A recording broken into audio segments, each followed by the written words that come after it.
여러분 안녕하세요. 오늘 들려드릴 이야기는 정말 특별합니다. 한 헝가리 외교관의 한국 사랑이 어떻게 온 가족의 운명을 바꿔놓았는지에 대한 감동적인 실화입니다. 1998년 서울에 파견된 한 외국인 아버지가 한국에 푹 빠져버렸고 그 사랑이 20년 넘게 이어져 결국 세 딸이 모두 한국에 정착하게 된다는 놀라운 이야기죠. 처음에는 아버지 혼자만의 한국 사랑이었습니다.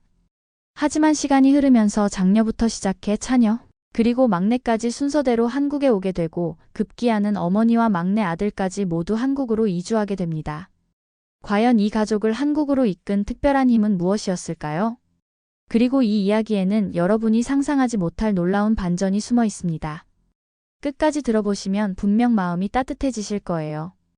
영상이 도움이 되셨다면 구독과 좋아요, 그리고 알림 설정까지 부탁드립니다. 그럼 이제 시작해볼까요? 1998년 가을, 헝가리 부다페스트에서 외교통 역사로 일하던 요제프는 인생의 전환점을 맞게 됩니다. 서울 주재 헝가리 대사관으로 2년간 파견 근무를 떠나게 된 것이죠. 당시 40대 중반이었던 요제프에게 한국은 그저 지구 반대편에 있는 낯선 나라였습니다. 아내 마르타와 세 딸 노라, 소피, 엘리사를 헝가리에 남겨두고 홀로 떠나는 길이었어요. 서울에 도착한 첫날부터 요제프는 충격의 연속이었습니다. 깔끔하게 정돈된 도시, 질서정연한 교통 시스템, 그리고 무엇보다 사람들의 친절함에 깊은 인상을 받았죠. 명동 근처 작은 한 식당에서 처음 맛본 김치찌개의 맛은 평생 잊을 수 없는 경험이었습니다. 헝가리 음식과는 완전히 다른 깊고 진한 맛이었거든요. 대사관 업무에 익숙해질 무렵 요제프는 본격적으로 한국 문화를 탐험하기 시작했습니다. 주말마다 경복궁과 창덕궁을 걸으며 한국의 역사를 느꼈고 인사동에서 전통차를 마시며 현지인들과 대화를 나누었죠. 특히 한국인들의 정이 넘치는 모습에 깊이 감동했습니다. 길을 잃었을 때 먼 길을 돌아서라도 목적지까지 데려다주는 사람들, 외국인이라고 더욱 친절하게 대해주는 상점 주인들의 모습이 요제프의 마음을 완전히 사로잡았어요. 한국 생활 6개월이 지나면서 요제프에게는 특별한 변화가 생겼습니다. 매주 헝가리에 있는 가족들에게 보내는 편지와 사진이 점점 늘어났죠. 서울의 아름다운 야경, 맛있는 한국 음식, 그리고 한국 사람들의 따뜻한 모습들을 담은 사진들이었습니다. 특히 세 딸들에게는 언젠가 기회가 되면 너희도 꼭 한국에 가보거라라는 말을 입버릇처럼 했어요. 2000년 귀국할 때까지 요제프는 한국에서의 모든 순간을 소중히 간직했습니다. 마지막 날 인천공항에서 한국을 떠나면서 눈물을 흘렸다고 나중에 가족들에게 고백했죠. 헝가리로 돌아온 후에도 요제프의 한국 사랑은 식지 않았습니다. 집에서 직접 김치를 담그고 된장찌개를 끓여 가족들에게 대접했어요. 거실에는 한국에서 가져온 전통 소품들을 장식했고 매일 저녁 KBS 월드 방송을 시청하며 한국 소식을 챙겼습니다. 2010년 봄, 장녀 노라는 대학교 마지막 학기를 앞두고 있었습니다. 국제관계학을 전공한 노라에게 교환학생 프로그램 기회가 주어졌는데 그 중에 서울대학교가 포함되어 있었어요. 어릴 때부터 아버지가 들려준 한국 이야기를 귀가 닳도록 들었던 노라였지만 사실 그때까지는 크게 관심이 없었습니다.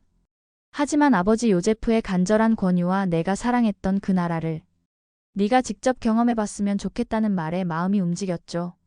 인천공항에 도착한 노라는 아버지가 10년 전 느꼈을 그 감정을 이해할 수 있었습니다. 공항에서부터 느껴지는 체계적이고 깨끗한 시설, 친절한 안내 서비스가 인상적이었어요. 서울대학교 기숙사에 정착한 후 본격적인 한국 생활이 시작됐습니다. 처음 몇 주간은 언어의 벽과 문화적 차이 때문에 적응이 쉽지 않았어요. 하지만 노라를 놀라게 한 것은 한국 학생들의 배려심이었습니다. 외국인 교환학생이라는 것을 알고는 한국어를 천천히 말해주고 한국 문화를 자세히 설명해주는 친구들이 많았거든요. 특히 룸메이트인 지혜는 노라에게 한국 생활의 모든 것을 가르쳐준 고마운 친구였습니다. 지하철 이용법부터 시작해서 맛있는 식당, 쇼핑할 곳까지 하나하나 알려줬죠.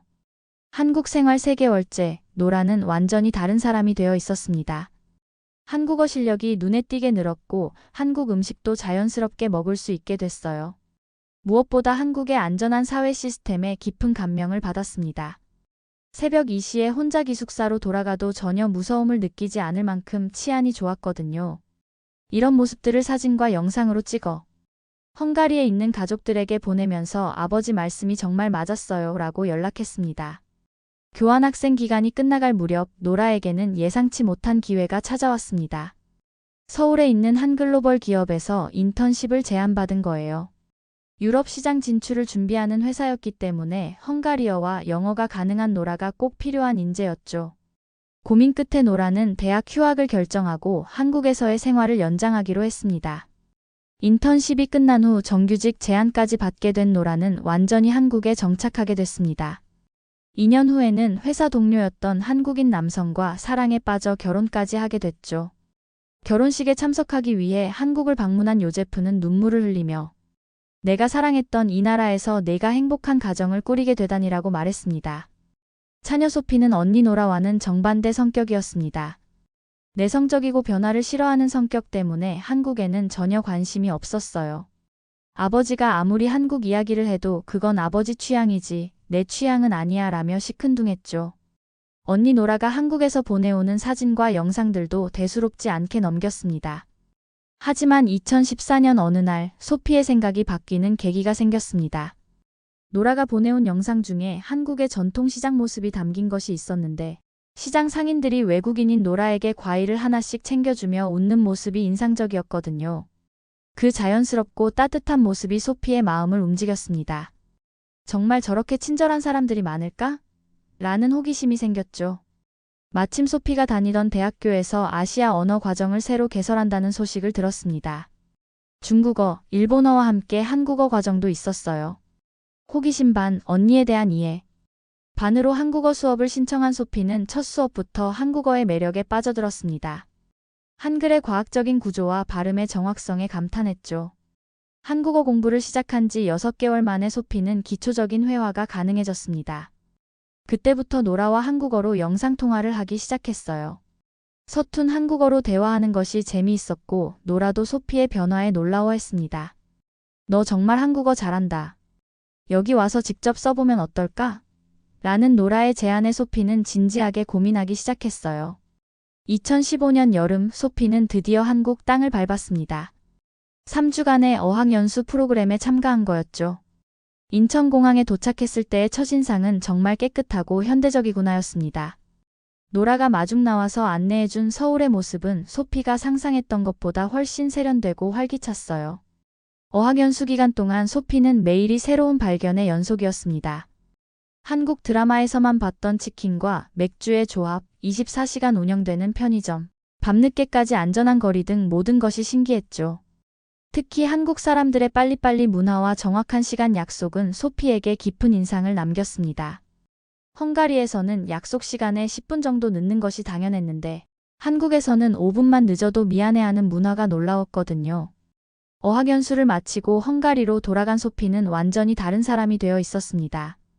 한국 드라마를 보며 듣기 실력을 늘리고 한국 음식을 직접 만들어 먹으며 한국과의 인연을 이어갔어요. 그리고 2017년 소피에게 인생을 바꿀 기회가 찾아왔습니다. 막내 엘리사는 세 자매 중 가장 예술적 감성이 풍부한 아이였습니다. 어릴 때부터 그림 그리기를 좋아했고 대학에서는 산업 디자인을 전공했어요. 언니들과 달리 엘리사는 유럽의 클래식한 문화와 예술에 깊이 빠져 있었습니다. 파리, 로마, 프라하 같은 유럽의 고전적인 도시들을 여행하며 영감을 얻는 것이 취미였죠.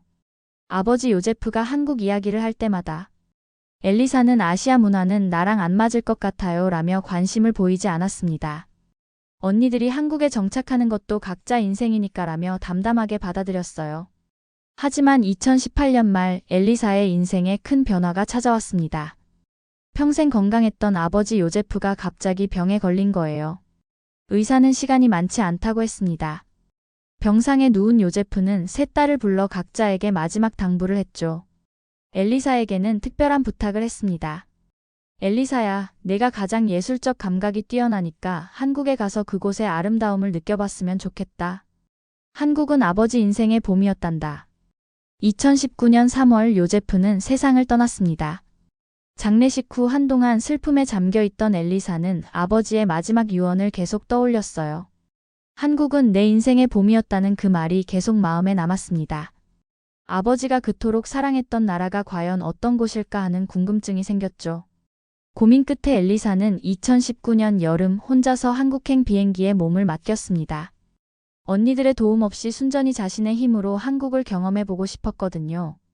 인천공항에 도착했을 때 첫 느낌은 현대적이면서도 어딘지 정겨운 분위기였습니다. 공항에서 서울 시내로 가는 지하철을 타면서 느낀 것은 시설의 깨끗함과 시스템의 정확성이었어요. 엘리사는 이태원 근처의 작은 셰어하우스에 정착했습니다. 다양한 국적의 사람들이 함께 사는 곳이었는데 프랑스, 독일, 미국에서 온 룸메이트들과 금세 친해졌죠. 모두 한국의 매력에 빠져 장기 체류 중인 사람들이었습니다. 특히 파리에서 온 마리는 한국만큼 예술가들이 활동하기 좋은 나라는 없어라며 엘리사에게 한국의 다양한 예술 공간들을 소개해줬어요. 한국 생활 첫 달은 매일이 새로운 발견이었습니다. 홍대와 이태원의 활기찬 밤 문화, 인사동과 삼청동의 전통과 현대가 어우러진 분위기, 그리고 한강공원에서 바라본 서울의 야경까지 모든 것이 엘리사의 예술적 감성을 자극했어요. 특히 한국 음식이 엘리사의 몸에 잘 맞았습니다. 유럽에서 자주 체하고 소화가 안 됐던 엘리사가 한국 음식을 먹고는 몸이 가벼워지고 건강해지는 것을 느꼈죠. 엘리사가 한국에서 겪은 가장 큰 문화 충격은 바로 안전함이었습니다. 헝가리에서도 비교적 안전한 편이었지만 한국의 치안은 정말 놀라운 수준이었어요. 새벽 1시에 혼자 걸어서 집에 가는 것이 전혀 무섭지 않았습니다. 심지어 지갑을 떨어뜨려도 그대로 찾을 수 있을 만큼 정직한 사회였죠. 또 다른 충격은 한국 사람들의 친절함이었습니다. 길을 잃었을 때 스마트폰으로 길을 찾아주는 것은 물론 목적지까지 직접 데려다주는 사람들도 있었어요. 한국어를 못하는 외국인이라고 해서 차별하지 않고 오히려 더 도와주려는 모습에 감동받았습니다. 특히 지하철에서 무거운 짐을 들고 있을 때 자연스럽게 도와주는 사람들, 버스에서 자리를 양보해주는 어르신들의 모습이 인상적이었어요. 한국 음식 문화도 엘리사에게는 새로운 경험이었습니다. 처음에는 매운맛 때문에 고생했지만 점차 익숙해지면서 한국 음식의 깊은 맛을 이해하게 됐어요. 특히 집에서 해먹는 된장찌개와 김치찌개의 맛이 아버지가 만들어주던 것과 비슷해서 향수를 느꼈습니다. 아버지가 왜 그토록 한국 음식을 그리워했는지 이해할 수 있었죠. 한국의 빨리빨리 문화는 처음에는 부담스러웠지만 익숙해지니 효율적이고 편리했습니다. 음식 주문부터 배달까지 모든 것이 빠르고 정확했어요. 특히 배달 문화의 발달에 놀랐습니다. 새벽에도 치킨을 주문할 수 있고 정확한 시간에 따뜻한 음식이 배달되는 시스템이 신기했죠. 한국 생활 3개월째, 엘리사는 한국어 공부를 본격적으로 시작했습니다. 언니 소피의 조언을 받아 강남에 있는 한국어 학원에 등록했어요. 다양한 국적의 학생들과 함께 공부하면서 한국어 실력이 빠르게 늘었습니다. 특히 한국어의 존댓말 문화가 흥미로웠는데 상대방을 배려하는 마음이 언어에 그대로 녹아있다는 것을 알게 됐죠. 한국어 실력이 늘면서 엘리사는 한국 사람들과 더 깊은 대화를 나눌 수 있게 됐습니다. 카페에서 만난 한국인 친구들과 문화에 대한 이야기를 나누고 서로의 나라에 대해 소개하는 시간이 즐거웠어요. 한국 친구들은 엘리사의 헝가리 문화에 관심을 보였고 엘리사는 한국의 전통 문화와 현대 문화에 대해 배웠습니다. 6개월이 지날 무렵 엘리사는 자신도 모르게 한국 생활에 완전히 적응해 있었습니다. 지하철 노선도를 외우고 좋아하는 한국 음식점을 알고 한국 친구들과 자연스럽게 어울리고 있었어요. 이 나라 생각보다 나랑 정말 잘 맞는구나라는 생각이 들기 시작했습니다. 아버지가 한국을 인생의 봄이라고 했던 이유를 조금씩 이해할 수 있게 됐죠. 2021년 여름 한국 생활 2년 차에 접어든 엘리사에게 특별한 소식이 있었습니다. 헝가리에 남아있던 어머니 마르타와 막내 남동생 미하이가 한국을 방문하기로 한 거예요. 코로나19로 인해 계속 미뤄졌던 방문이 드디어 실현된 것이었습니다. 세 딸이 모두 한국에서 살고 있으니 가족들도 한국이 어떤 곳인지 직접 보고 싶어 했거든요. 마르타는 평생 유럽을 벗어나 본 적이 없는 전형적인 헝가리 할머니였습니다. 아시아 문화에 대한 선입견도 있었고 내가 과연 그곳에서 적응할 수 있을까 하는 걱정이 많았어요. 하지만 남편 요제프가 그토록 사랑했던 나라이고 세 딸이 모두 정착한 곳이니 한 번은 가봐야겠다는 마음이었습니다. 인천공항에 도착한 마르타와 미하이를 마중 나간 것은 세 자매였습니다. 오랜만에 만난 가족들의 재회는 감동적이었어요. 특히 마르타는 공항에서부터 한국의 깨끗하고 체계적인 시설에 놀라워했습니다. 정말 깔끔하고 현대적이구나라는 것이 첫 소감이었죠. 서울 시내로 이동하면서 마르타는 계속해서 감탄사를 연발했습니다. 지하철의 정확한 운행, 깨끗한 역사, 친절한 안내 방송까지 모든 것이 인상적이었어요. 특히 지하철에서 노약자를 위한 배려석이 잘 지켜지는 모습을 보고 정말 질서의식이 좋은 나라구나라고 말했습니다. 첫날 저녁, 가족들은 노라의 집에서 한국 음식으로 저녁을 먹었습니다. 엘리사가 직접 만든 김치찌개와 불고기, 소피가 준비한 각종 반찬들이 식탁에 올랐어요. 마르타는 처음에는 조심스럽게 맛보더니 이게 요제프가 그리워했던 맛이구나라며 눈물을 흘렸습니다. 남편이 세상을 떠나기 전까지 자주 만들어주던 그 맛과 똑같았거든요. 한국 방문 일주일 동안 마르타와 미하이는 매일 새로운 경험을 했습니다. 경복궁과 창덕궁에서 한국의 전통 문화를 느꼈고 명동과 홍대에서 현대적인 한국의 모습을 봤어요. 특히 한강공원에서 바라본 서울의 야경은 잊을 수 없는 추억이 됐습니다. 미하이는 이런 아름다운 도시에서 살 수 있다니 언니들이 정말 부럽다라고 말했죠. 가장 인상적이었던 것은 한국 사람들의 따뜻한 마음씨였습니다. 길에서 만난 사람들이 외국인 관광객인 줄 알고 사진을 찍어주거나 맛있는 식당을 추천해주는 모습에 깊은 감동을 받았어요. 특히 한 번은 지하철에서 길을 잃었을 때 한 젊은 한국인이 목적지까지 직접 안내해준 일이 있었습니다. 마르타는 이런 친절한 사람들이 사는 나라라면 안심이 되겠다라고 말했어요. 한국 방문 마지막 주, 엘리사는 특별한 계획을 세웠습니다. 아버지 요제프가 20년 전 근무했던 옛 헝가리 대사관 건물을 찾아가는 것이었어요. 어머니 마르타와 함께 아버지의 추억이 담긴 장소를 직접 보고 싶었던 거죠. 현재는 다른 용도로 사용되고 있지만 당시 대사관이 있던 건물은 여전히 그 자리에 있었습니다. 건물 앞에 서니 마르타의 눈에 눈물이 고였습니다. 여기서 당신 아버지가 2년 동안 일했구나라며 건물을 바라봤어요. 엘리사는 아버지가 매일 출근했을 그 길을 걸으며 20년 전 아버지의 마음을 상상해봤습니다. 낯선 타국에서 혼자 지내면서도 이 나라를 사랑하게 된 아버지의 심정이 어땠을까 하고 말이죠. 그때 뜻밖의 만남이 기다리고 있었습니다. 근처 카페에서 우연히 만난 한 여성이 엘리사 가족에게 말을 걸어온 거예요. 혹시 헝가리에서 오신 분들인가요? 라고 묻더니 자신을 소개했습니다. 바로 20년 전 헝가리 대사관에서 현지 직원으로 일했던 김지연 씨였어요. 지연 씨는 요제프를 기억하고 있었습니다. 요제프 선생님 정말 좋은 분이셨어요. 한국을 너무나 사랑하셨죠 라며 당시의 추억을 들려줬습니다. 요제프가 얼마나 성실하고 친근한 사람이었는지 한국 직원들과 어떻게 지냈는지 자세히 설명해줬어요. 특히 점심시간마다 김치찌개를 사와서 함께 나눠 먹자고 했던 일, 한국어를 배우려고 열심히 노력했던 모습들을 생생하게 기억하고 있었습니다. 하지만 지연 씨가 들려준 가장 놀라운 이야기는 따로 있었습니다.